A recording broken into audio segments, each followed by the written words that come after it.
fact that my life is rich and filled with purpose is directly connected to a seemingly insignificant act. When I was a boy, an elderly beekeeper, Roy Hightower, brokered a deal where he would place his beehives on my family's forested land. And in exchange, he would teach us about beekeeping. Well, Roy, he got a good deal because he got a great honey-making spot, free labor, and but from the moment that I first pulled that frame of honeycomb out of the beehive and held it up against the sun, I was hooked on the honey. The sun shone through like stained glass, and you could poke your finger in there and taste the different types of honey made from the different flowers. And it wouldn't be until later in life that I realized the real treasure that was contained in that comb. And Roy, he sparked something in me that became the passing of a baton, because unbeknownst to either one of us, Roy was nearing his last lap, and I was just beginning my turn in a life filled with honey and bees. Another mentor showed up in college, Archie Stapleton. I lived in one of his cabins and traded out rent for work in his vineyard and with his beehives. And he taught me to not just love the honey, but to love the bees, by telling me how these amazing facts, and like how all 60,000 worker bees are female. And the queen, she's like Cinderella. She's born a worker. She's fed this stuff called royal jelly that transforms her into a queen. We had great conversations while we were making wine and mead, and life was good. And it was so good that when I graduated with this degree in philosophy and religion, I figured I needed to give back. And what I would do was save the world. I'm serious. So the U.S. Peace Corps accepted my application and asked me to teach beekeeping on the island of Jamaica. So I spent the next 2 years working with over 100 beekeepers and teaching beekeeping in 5 schools. And then one day, while working with a beekeeper high up in this giant mango tree, I had this realization, and it dawned on me how naive I had been to think that I could make some sweeping changes and save the world. In fact, the only thing I could even put my finger on that I'd done was just try really hard to help each person I served just one at a time. I even felt guilty because I felt like I was the one that was benefiting the most from all of these efforts.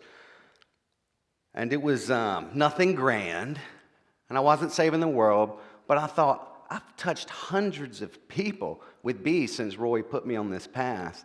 And I thought about how proud he'd be if he knew. And eventually, honeybees would rescue me from this early 30s, no career angst, and give me a life filled with purpose when I started a company selling my own honey with the stated mission of educating people about the wonder of the honeybees. So let me take you back to that boyhood bee yard and that stained glass frame of honeycomb. Each color and each unique taste in those sections is because of a honeybee's flower fidelity. Honeybees are loyal to the best source of nectar. And they actually do something called like the waggle dance, I mean, no joke, that communicates to the rest of the hive where to find these flowers with the preferred nectar. So if I'm holding that frame up, each one of those colored sections represents the relationship that bees have with a species in the flowering plant world. So I can poke my finger in the reddish honey, taste it, and it's kind of smoky, sweet. And that represents the sawtooth palmetto that's just growing all around me. The golden section, it tastes a little bit like marshmallows. And that is the vital partnership the bees have with the holly bushes, which are thriving. And these bushes have been helping the bees thrive, and the bees help them thrive. And it's been a great partnership. So when I open a beehive, I don't just see bees. I can see a distant past. It's like falling into Alice's rabbit hole. Bees are 50 to 150 million years old. And I can envision a time when the plant world is harvesting the sun's energy, storing it in simple sugars. It's first developing the flowers that offer some of this nectar to the bee. And then the flowering plants start competing and they develop more elaborate colors and patterns of flowers in an attempt to woo the bees over, because the winning species is going to get this cross-pollination because of that flower fidelity, and that's going to allow it to outcompete all of its neighbors. And so over the eons, the plant world has been shaped and evolved into the one that we have today. And those flowers that you look out and see, those gorgeous flowers, they're not for our eyes, they're for the bees. And the impact continues because surrounding those pollinated seeds are fruits that go to feed countless birds and animals. And we depend on 400 agricultural crops that the bees are working with. So the true treasure in that comb is not just in the honey, it's in the process of its creation and the impact that has on the world around us. Bees have to visit 2 million flowers to make 1 pound of honey. And on average, the average beehive is going to visit 500 million flowers in the course of a year. And if you take all the beehives in the world, they pollinate a lot of flowers. Like, there should be a slide there. It's a lot of zeros. It's amazing. And so honeybees, they have literally changed the world, and for the better. And they've done it one interaction at a time. I think they're like one of the most ancient, perhaps the most noble of all species. This little tiny honeybee, like nature's master gardeners. So in looking to this distant past, I think it can also show us a way forward.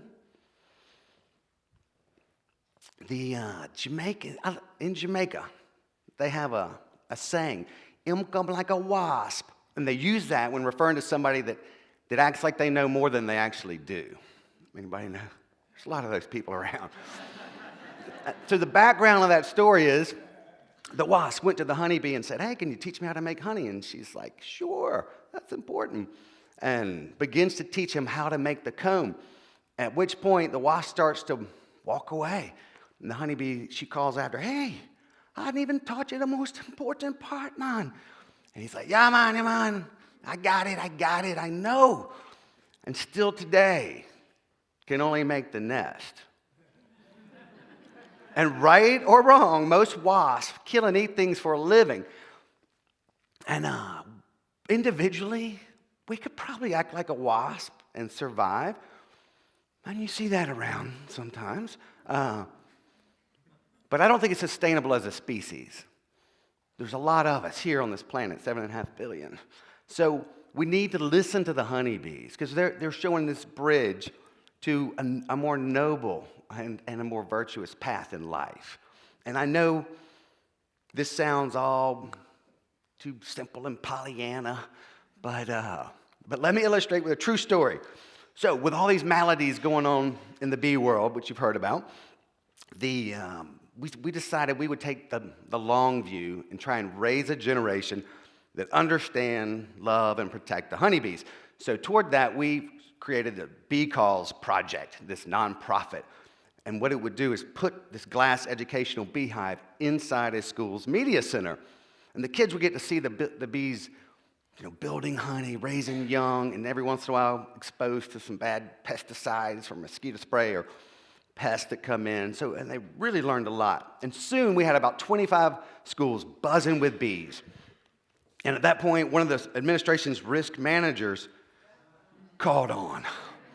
And she thought we were crazy, and we kind of thought we were too. But it was working. But so she's only had 5 schools in her jurisdiction, but she began calling other towns and districts and getting them to prohibit the beehives. And soon we were issued a cease and desist letter where we not only had to stop putting beehives in the schools, but we had to remove them. And then they had this public board meeting. We showed up to defend our case, and then these students started arriving, and their parents, and the teachers, and the principals, and even local business people.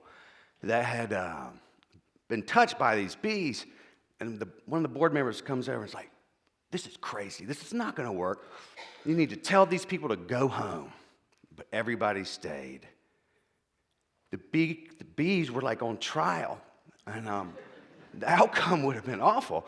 And so everybody got up there with their homemade Save the Bees t-shirts and their signs and pled their little 2-minute case. And then it climaxed with this group of first graders that go up there. And the smallest little girl goes behind the podium, and her voice rings out into the room over the microphone. And her heart felt like plea for the bees, kind of broke into all of our hearts. And she ends it by saying, I am 7 years old, and I am not afraid. And you shouldn't be afraid either. Save our bees. And that cynical board member jumps up and he's like, declares, we can make this honeybee thing work out.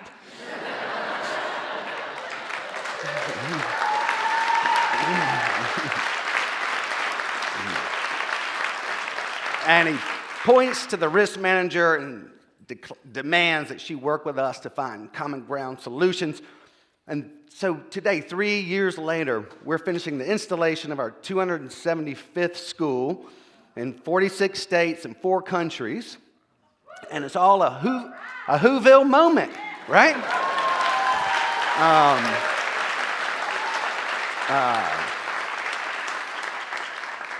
All right, so let me leave you with this. Because for today, I speak for the bees.